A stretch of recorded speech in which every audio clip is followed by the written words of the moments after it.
Jerry Mallory here for SBNation and PrivateTrade.com. And while the NFL universe is so concerned with the potential Super Bowl matchup, the Seattle Seahawks versus the Houston Texans, here in the Midwest, especially in Illinois, especially in Michigan, we know what the big matchup of the week is. It's our Honolulu Blue and Silver boys, the Detroit Lions, going head up against the Chicago Bears. First place is on the line. It's early, but a division win is a division win is a division win. And this one will grant you first place. Doesn't mean you'll end up with first place at the end of the year. We know the Packers are still there.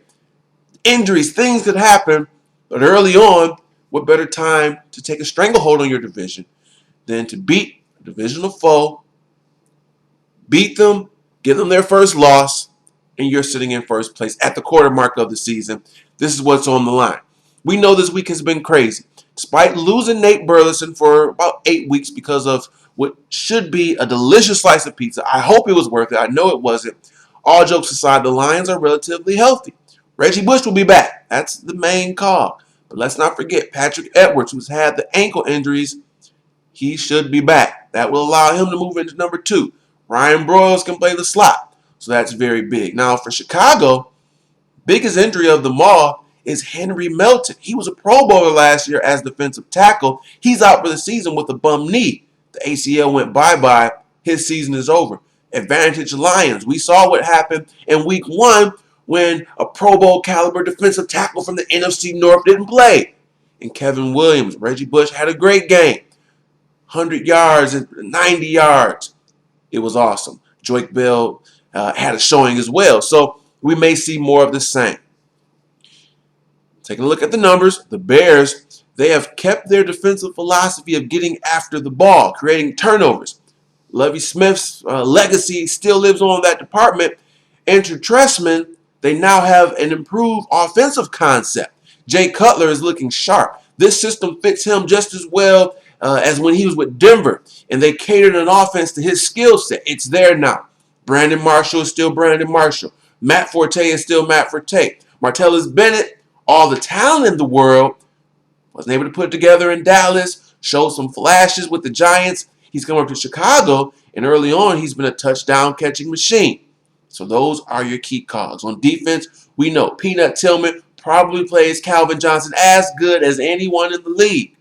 They have some young guys. Major Wright, safety, finally getting things together. We may see a John Bostic sighting. DJ Williams is a new face. Julius Peppers, here's my thing with Julius Peppers. To me, he could have been one of the, if not the best defensive end ever. For whatever reason, it doesn't happen, but he's still great. He's still probably going to the Hall of Fame, and he seems to look alive and wake up when he plays Detroit Lions, similar to Jay Cutler. Huge game. Last week, I was wrong. I told the Lions to prove me wrong and win the game. They proved me wrong. They won the game. This week, I'm rolling with our boys.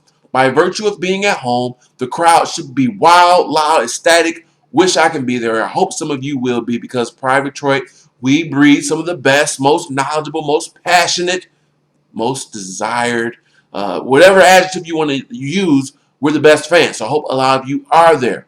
I won't be, but I'll be going crazy here at home. By virtue of the home crowd, if this was at Soldier Field, maybe I'd be saying something different, but I think the Lions win this game. The Bears have yielded quite a few points. Despite being tops in turnovers, they've given up a lot of yards and a lot of points. This is the best offense they've probably seen this year thus far. The Lions, meanwhile, we haven't surrendered the ball a ton. A few interceptions, a few fumbles that we've lost. But it's a strength with Chicago. It's not a huge weakness for us. We're one of the better offenses in the league. We're in top 5 in yards, top 5 in passing yards. Bears are already known to give up a lot of yards. So advantage Lions. I think we win this game. Not giving you a score, but I think we walk away at the quarter point of the season in first place. But this has been talked about. You go to the website. We've looked at tape. We've discussed the ins and outs. And so I'm just here to regurgitate a little bit. But now I'll leave you with this. It's Jay Cutler. The curious case of Jay Cutler. I'm starting to wonder about this guy. Just watch the video. We've all said it before. When you look at Jay Cutler, there's just something off about this guy. What is it? There's been a lot of rumors. And no, It's not because of his illnesses, the diabetes. We're not going down that route. We're not here to talk and make light and fun of guys' medical condition. But that's not the reason that he is who he is anyway. It's that look. It's that combination of smug, swarmy, snarly, bit of a jerk. Someone that, you just don't like him. The type of face, the type of snug, the type of smug look, the type of snarl that makes Eli Manning look pleasant. But what is it? There's been a lot of theories, like I said. Some have been going around that he's not even human. And when I say he's not human, it's not in complimentary terms. Like, when we say Calvin Johnson isn't human, we say Calvin isn't human because he's so good. Because he's Megatron, he does things that aren't humanly possible. Jay Cutler's a good quarterback. When we say he's not human, it's because of this face. I mean, look at him. I can't think of enough adjectives to describe it. Some people have said he doesn't have a soul. Look at those eyes. I have a tough time disagreeing. Some people have called him a ghost. I'm not going there. I don't know what the deal is. The more I think about it, though, the more I'm perplexed. Look at this picture. Even when he's trying to smile, it's a failed, awful attempt to look human. It's a failed, awful attempt to look like a normal, decent gentleman, an average human being. Check this one out. He's posing for a magazine. You can't even see his eyes. The whole not having a soul theory really has credence when you look at pictures like this. But the more I delved into this, I started to say, you know what? Maybe he isn't human. Maybe he's not from this earth. Maybe he's an extraterrestrial. Maybe an alien. And I started to think about Men in Black, and this picture, this guy Edgar, this alien came up. And I'm like, is this Jay Cutler's brother? I don't know.